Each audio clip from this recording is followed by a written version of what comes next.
Hey, greetings everyone. How's it going? John Dette here, Slayer, Anthrax, Testament, Big Four drummer.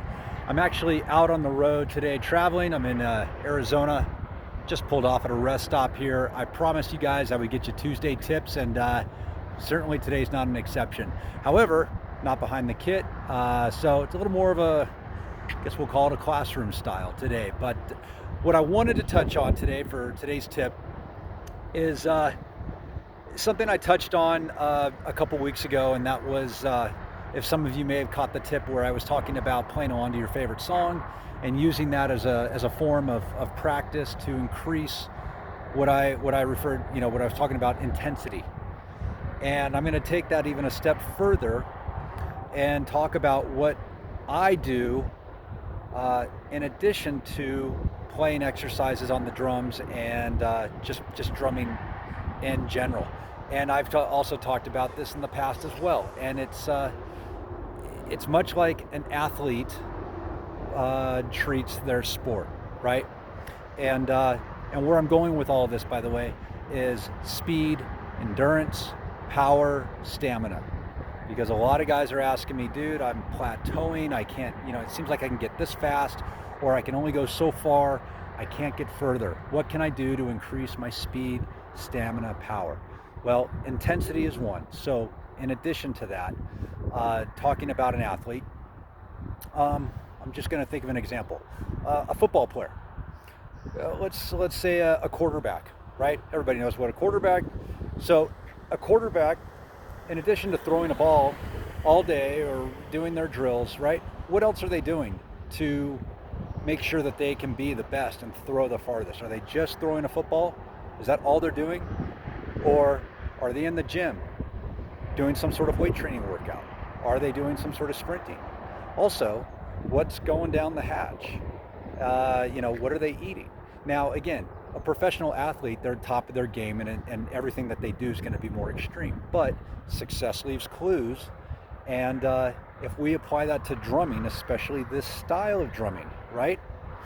Because this style of drumming, also, as I've said before, it requires what I call a physical technique, traditional technique. Anybody, just try a paradiddle right now, and regardless of your skill or level, or some of you guys can do paradiddles like it's a freaking buzz roll, right? But tell me at any point during that if you're like, God, my arms are just burning, they're on fire.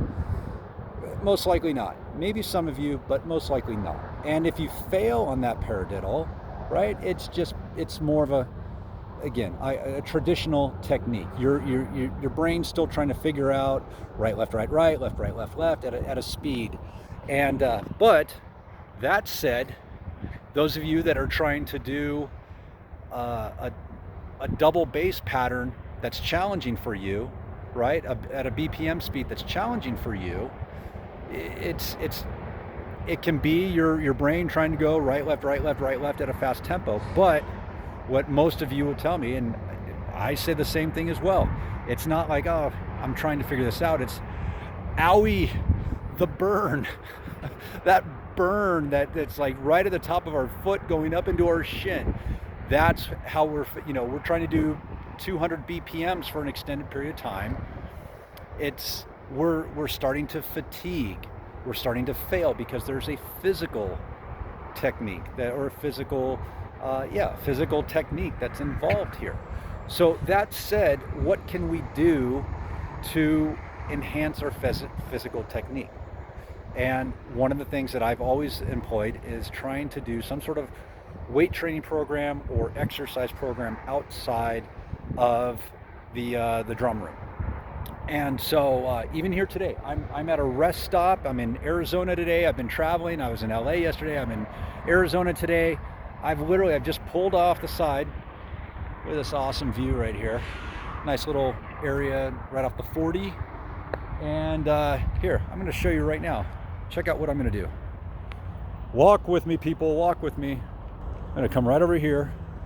I've already got my water bottle. This little, one of these little freaking benches right here. Right there. I don't know if you can see my water bottle back there. Anyway, right there, I'm gonna go ahead and I'm gonna do a shit ton of air squats and jump squats and burpees right now. And and it's just, what I like doing when I'm out on the road is what's called HIIT training, high intensity interval training. And I just get my heart rate up really fast, and there's all kinds of exercises out there for you guys to try. But regardless of where you're at with your health, for those of you that are completely out of shape, that aren't working out at all, please understand, I'm not suggesting you do any of this. I don't want to get in trouble with any health stuff. I'm sharing with you what I do. But for those of you that are trying to increase your speed, or you've hit a plateau and you just seem like you're not getting there, I would encourage you to look at some sort of activity outside of the drum room that is going to benefit your health in some way. It could be as simple as walking 30 minutes a day, you guys. Get up 30 minutes earlier, walk 30 minutes, and then maybe try walking fast, and then maybe try, moving your body in a different way.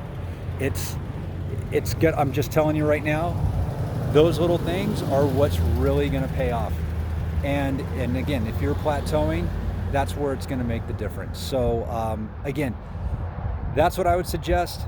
And most importantly, intensity, you guys. Intensity. We talk, us pro musicians that get ready to go on tour, there's a phrase that we throw around called getting into tour shape. And well, why aren't we in tour shape before tour? Well, because guitar players, they're not jumping up and down in a room. They're not, jumping off risers, and they're not digging into the guitar as much as they are when, in a jam room at home, as when they are outside and on tour. A drummer generally is not hitting as hard in a drum room when you're practicing with the guys as when you're on stage in front of 10,000, 20,000 plus people. There's just, you're hitting harder, the energy from the crowd, more intensity. So the more you increase your intensity into your exercises, the more also you're going to see your skill level slowly start to increase and rise. Okay. So, but whether you're in the room or out of the room, just try and do some sort of movement every day. Look at me. I'm at a rest area in Arizona right now. I don't have access to a gym, but I got access to that right there. And I'm going to go fuck some shit up right now. So anyway, guys, that is my Tuesday tip. I will be back in town tomorrow, and I will look forward to next Tuesday back in the drum room. And anyway, again, apologize for the late post today, but travel and all that. And anyway, hope this helps. Put some comments in the below, in the somewhere, comments below, subscribe wherever that thing is, and all that crap. You know the drill. Anyway, John Dette, till next time.